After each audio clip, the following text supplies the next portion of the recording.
All right, wonderful people, welcome back to this wonderful channel where we bring you back-to-back update and information as it is hot. In case you have not joined our social media handle, what are you waiting for? Kindly go ahead and subscribe, like, comment, share, and also remember to on your notification button so that whenever our news drop, it will be the first we'll collect them. All right, let's go down to the full detail of the information as it be. You don't share the American military veterans' right enlist new British PM support for Nnamdi Kanu'S release. American military veterans of Igbo descent, Avid, has written to and enlisted the support of the new British Prime Minister Keir Starmer for the release of the illegally detained leader of the indigenous people of Biafra, IPOB Nnamdi Kanu, a British citizen. Avid, in a letter dated July 19th, congratulated Starmer on his emergence as the new British PM and reminded him of Kanu's ordeal following his extraordinary rendition from Kenya in 2021. The letter, jointly signed by Dr. Sylvester Onya and Dr. Godson Obiago, President and Secretary of Avid, respectively urged the new British Prime Minister to prevail on the Nigeria authorities to release Kanu. Avid expressed concern over Kanu's deteriorating health condition and urged for action towards his release in compliance with court orders. Below is a full text of the Avid letter made available to Vanguard. The American military veterans of Igbo descent, Avid, wishes to congratulate you and the people of the United Kingdom on your July 5th, 2024 successful general election. Your victory as the new Prime Minister is remarkable and timely. We appreciate your forward-reasoning stance on British imperialism and its impact on Africa, with particular reference to Nigeria. We know your leadership would be a great success because of your broad scope and depth of knowledge on global affairs, as well as your willingness to bring transformational changes. Avid is a not-for-profit veteran entity composed of citizens of the United States of Igbo ancestry who honorably served or are currently serving in the various branches of United States Armed Forces. Our organization was incorporated in the state of New Mexico and headquartered in Jacksonville, Florida. We are not affiliated to any political party at home or overseas. We bring to your notice the illegal extraordinary rendition of Mr. Nnamdi Kanu, a political activist and British. Since 2021, Mr. Kanu has been on isolated detention in Nigeria Department of State Security Service because he requested for a referendum to create the nation of Biafra out of the present-day Nigeria. Nnamdi Kanu has significant health problems and he is not receiving adequate health care. Just this week, Barrister Aloy Ejimako, a special counsel for Nnamdi Kanu, wrote on X yesterday during our visitation with Nnamdi Kanu, we found him ill, with shortness of breath, low BP, and general malaise. For this reason, he requested to see his doctor and we submitted a letter in this regard. Today, the doctor arrived at the DSS but was denied access to MNK at 4:17 p.m. 16/07/2024. We need you to expedite a thorough review of the case and help release Nnamdi Kanu from Nigerian dungeon. Avid is key deep in support of democratic process everywhere. A call for referendum is not a call for war or violence. We have high hope that you will set the British citizen free from the clutches of cruel and inhuman treatment meted out to Mr. Kanu by the NIG government. My people, when I don't see here as that one they happen, This one is coming from the American veterans of Igbo descent who have said that their brother Mazi Nnamdi Kanu must be out of the DSS detention. Of course, this letter was written to Sama, the new British Prime Minister, and they encouraged him to follow the way of justice. And also remember that Mazi Nnamdi Kanu is a citizen of the United Kingdom. And that brings me to a question that I want to ask.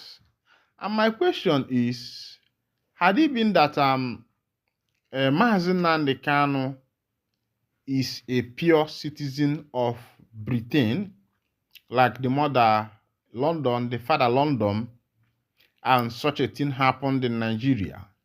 The question is, are the UK, the Britain, were they supposed to leave that person there, or were they going to take an action? Because if actually what the UK Constitution says is true, because I know that there are about 3 ways which one can become a citizen of a particular nation. It is either citizen by birth or either citizen by the Constitution. And the other way is also either citizen by Constitution, also whereby that maybe through business corporation you can become a citizen of a particular nation. And now Kanu is a citizen of UK by Constitution, and he has been in the DSS detention since 2021. If you check it, 21, 22, 23, 24. Now we are in 2024. This is about 4 years or thereabout. And the year 2024 is fast finishing and nothing has yet been done. And I am asking, is it not partiality on the side of Mazi Nnamdi Kanu? Is the government of Britain being fair in their judgment, or being fair in neglecting Kanu as a citizen of their country? Is government of Britain being fair, knowing fully that Kanu traveled from Britain to Kenya with a British passport, and somehow he found himself in Nigeria without stamping in or stamping out? Does it mean that the British government doesn't have anything to say in this particular matter? Because everybody has been looking forward to see what is going to happen. They have been looking forward to see how the British is going to vent their anger on the energy judiciary, which have refused to judge fairly as it should be. But on all this waiting, on all this anticipation, and all this dream of having this thing come to pass, none of these people have done anything. Now, another information, ohanezendigbo has said, spoke about the economic hardship of the NIG, saying that very soon, the country is about to crash. I think ohanezendigbo, their eyes are now opening small to see what Mazi Nnamdi Kanu saw before he started the protest, before he started the move for referendum. Even though that our people say that what an elder sees sitting down, or what an elder saw sitting down, that even if a child climbs a mighty tree, skyscraper, that he will not be able to see it. But this time, I think that reverse is the case. Because if you check the age of Mazi Nnamdi Kanu and the age of all these elders that are in ohanezendigbo, you find that Kanu is quite very younger than them, and these people are elder. For example, even the leader of the ohanezendigbo, Emmanuel Iwayan, who is an elder statesman, and I am wondering, why are they not seeing what Kanu is seeing? Why are they not trying to see through the spectacle of Mazi Nnamdi Kanu, Ohamadike, one of Igbo. Meanwhile, on other information, the Igbo social cultural organization ohanezendigbo worldwide has said Nigeria will never experience peace and development because of growing injustice against Igbos. Igbo is an ethnic group dominant in Nigeria's southeast. The spokesperson of the ohanezendigbo, Chiedozie Ogbonnia, disclosed this in a statement on Wednesday. Ohanezendigbo stands on a firm wicket based on reasons, history, and experience to state that there can never be peace, progress, and national development when there is a deliberate government policy of injustice, tantrums, and brimstones against a vibrant, capacious, resourceful, resilient, and populous ethnic group such as the Igbo, he said. Giving an instance of the alleged injustice, Mr. Ogbonnia recalled that the then President Muhammadu Buhari in January 2021 appointed some service chief in Nigeria but excluded Igbos from the appointment. He said the lopsided policy did not reduce insecurity in Nigeria.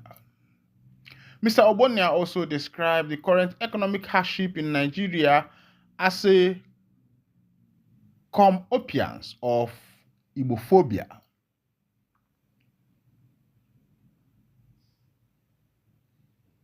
People, when I don't say as it happen,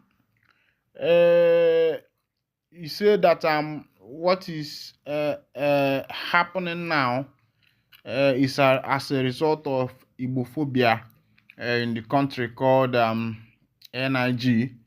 And if you look at some of these things, you will find out that these people are making sense because it looks as if Ndi Igbo are actually marginalized. Other information has to be, remember that the present government has been pressuring what is his name, Dangote, and Dangote has been crying out, saying that the NNPC should come and take over the refinery since they don't want him to operate. But as it be, the former governor of Anambra State, in the person of Peter Obi, has made a comment on that. Former governor of Anambra State, Peter Obi, has called on the federal government to resolve the conflicting issues between Dangote Industries and government agencies. Niger News reports that Peter Obi, the Labour Party presidential candidate in the 2023 election, made the plea in a statement via X on Tuesday titled, Dangote Refinery should be fully supported, not vilified. Record that Dangote has been embroidered in dispute with the Nigerian government concerning his refinery project in Lagos. Initially, Dangote shared his frustration regarding a group obstructing his effort to import crude oil and the subsequent challenges in obtaining necessary products, which have impeded the progress of operation. However, the situation escalated when the NMDPRA announced that the government had not yet granted the necessary license for Dangote's refinery to commence operation. Reacting to the development, Peter Obi asserted that the issue transcends political affiliation and personal grievances which should be resolved swiftly considering Dangote's contribution to Nigeria. Obi said government agencies should be directed to offer the necessary support for the seamless launch and operation of Dangote Refinery. According to him, the refinery has the potential to generate approximately $21 billion in annual revenue and create over 100,000 jobs, with numerous additional positive impacts on the economy. Governor Nnamdi of Jigawa State has advised Nigerians to consider the current economic hardship as a test from God rather than resorting to protest. My people get one until they say the governor of Jigawa has encouraged Nigerians to see the current hardship as a test from God. Meanwhile, I'm not encouraging anybody to go and protest out there because The government we have these days, they don't care about your protest, and even when you try to protest, you might protest with your own life. But for this governor to open his mouth and say that the current hardship in Nigeria is a test from God, while him and his family are dining and whining, he has all the allowances of the allowances: wardrobe allowance, food allowance, this one allowance, generator allowance, fuel allowance. Even the only thing that is remaining for these politicians to have in this nation is life allowance. This man has said that the current hardship in Nigeria is as a result of God testing the nation. Which God is testing Nigeria? Is it Allah or Muhammad or Jesus Christ or Yeshua? These politicians have decided not to tell us the truth, what is happening in this nation and how they are spending the money in the coffers of the nation. Let's continue. The governor, who is a member of the All Progressive Congress APC, made this statement on Monday during a town hall meeting with 27 groups in Dutse. The meeting, which included representatives from the Nigeria Labour Congress (NLC), Christian Association of Nigeria (CAN), and National Association of Nigerian Students (NANS), saw the group disassociate themselves from the planned nationwide protest scheduled for August 1st. Governor Nnamdi, who acknowledged the economic challenges facing the country, said that protest is not the solution. He encouraged citizens to express their grievances through alternative means, such as prayers and seeking divine intervention. He said there are many ways people could express their grievances. People are at liberty to display their grievances through protests under democratic dispensation, but that isn't the most effective way to address the problems. The protest alone will not provide the solution. People should turn to God, repent, seek for forgiveness, and divine intervention on the challenges. I will still say that religion is the opium of the people, because religion has practically blinded the eyes of the Africans, and these politicians has used religions to loot us. Because how can a hungry man turn and be seeking for divine intervention when he is in a country that produces crude oil, a country that has limestone, a country that has rubber, a country that has iron ore, a country that has iron ore, a country that has tin, a country that has timber, a country that produces gold, lithium, a country that produces all these things, and the politicians are telling the citizens to turn to prayer so that God can come from heaven and intervene. Forgetting that the intervention of God is them that God has put in that position. And they have decided to live a selfish life by making sure that the citizens are impoverished. The current president said, widen the tax net and reduce the purchasing power of the people. And that is what this government has practically done by making sure that the purchasing power of the people is reduced and making sure that the tax net is widened more and more.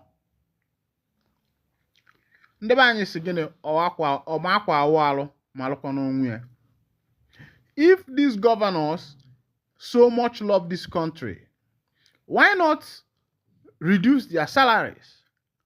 Why not reduce their stipends? Why not reduce their allowances? What the salary of the members of the House of Assembly, the members of the Senate, the upper and the lower chamber, the salary, the stipend, the allowances they are taking put together, Nigeria, if you put the whole of Nigeria civil servants together, I don't think that what these few people are taking as their salary and their allowances can be up to what the whole of Nigerian civil servants are taking. And this governor is telling Nigerians, telling the citizens to to go and start praying, to go and start seeking God, to turn their face to God, so that God can help them. My people, my people, my people, my people, my people, my people, my people, my people, ndị anapụrụ kootu ha. My people, ndị na-anwụ n'agụlụ. Eti ezu eluela o, bịala ije ga-ana, anụlụla nna alụbeghị, my boy ga-alụ ya. Eti ezu eluela o, bịala ije ga-ana, alụlụla nna alụghị nụ, my boy ga-alụ ya. O setela. Meanwhile, this is where I'll be winding down the courses, and if this is your first time of joining us on this wonderful channel, kindly go ahead and subscribe, like, comment, share, and also remember to on your notification button so that whenever our news drop, you go be the first we'll collect them. See you on the next edition. Thank you for listening. God bless you.